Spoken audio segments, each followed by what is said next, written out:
sure none of us are. So it's like we want to blame or like project that energy onto other people, like more so like deep sleepers as you awaken. And I think what they're going to have the hardest time realizing is that though just because you played by society's rules doesn't make you a good person. And I think that's where the confusion is. Oh, I always follow the rules. I do exactly what I'm supposed to do. I did exactly what society told me to do. I follow all the rules and I do everything perfect. Guess what? That may make you a good little robot, but that makes you a horrible fucking higher self. So there's going to be this flip, I feel, that happens where everyone's so quick, like you're saying, to like demonize other people and what they've done. But 9 times out of 10, the people that are getting criticized the most are the ones who are just having the balls to either be themselves, for better or for worse. They're putting themselves out there, or they have the balls to go against the grain, to say things and do things that are contrary to the collective, programming in mind. And now there's going to be this flip that happens where we've been so obsessed with perfectionism and being like a good person, a good citizen, a good this. No one even knows what that means, because by being a good citizen, you're basically just a good matrix slave. That's all that it means. And there's going to come a time where those who have played by all the rules and sat back and criticized others and have stayed in their comfort zone of perfection and right and wrong, you're going to be the ones who are criticized because you had no balls and you didn't do anything to help the planet ascend. You weren't authentic to yourself. You didn't follow your guidance. You fed the system. So now you're the ones that are going to be on the hot seat of like, what is a good person to you? But, are you being a good higher self? No. And I think that's going to be a tough pill for those people to swallow who feel like they've tried to do everything right. And, I always used to say, like, when I was younger, and like my earth dad's very much like that, like all the rules and that's just the way he was brought up. That's his programming, and I get it.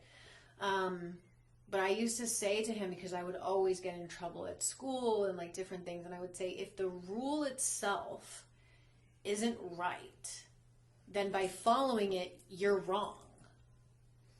So it's like, just because something is a rule doesn't mean that because I follow it, I'm a good person. It actually means I'm a whore, because I'm not even in integrity. I'm just following a rule, and the rule itself is not based in love. The rule itself is not in integrity. So if you're following rules just because you think that makes you a good person, this is going to be a harsh kind of wake-up call. And it's funny because I was looking at the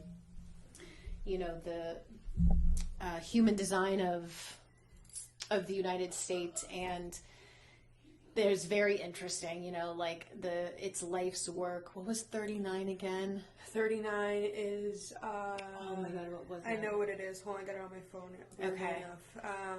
I remember the evolution was the struggle. It was from struggle to like honor, I feel.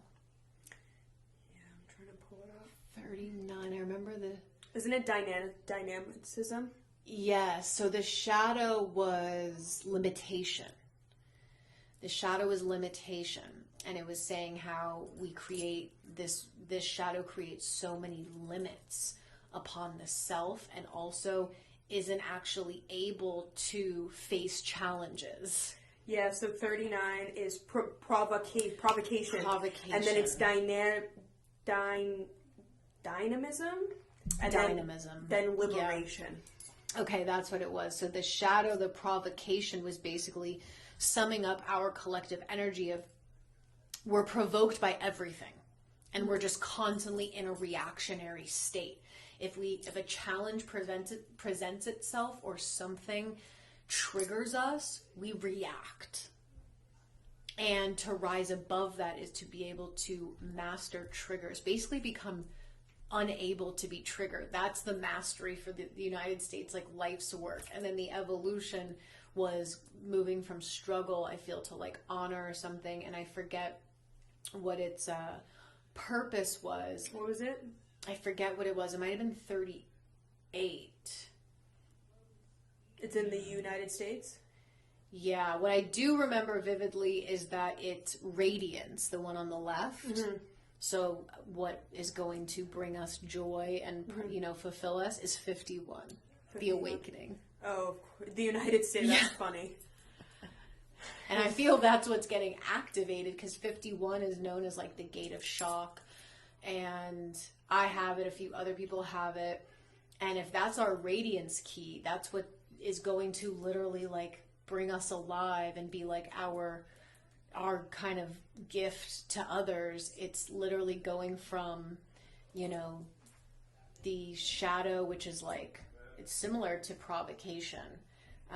It's where you're always trying to like shock other people, like for no reason other than just to like get a rise out of them. Get a rise out of them. Like basically what our media does, like everything. They shock us, like to get a rise of emotional energy. Yeah. And then literally the Siddhi is just awakening, and it says you literally like have to, there's awakening and non-awakening, and there's only 2 categories, and I feel like we are going to get a shocking awakening, because that is like literally in our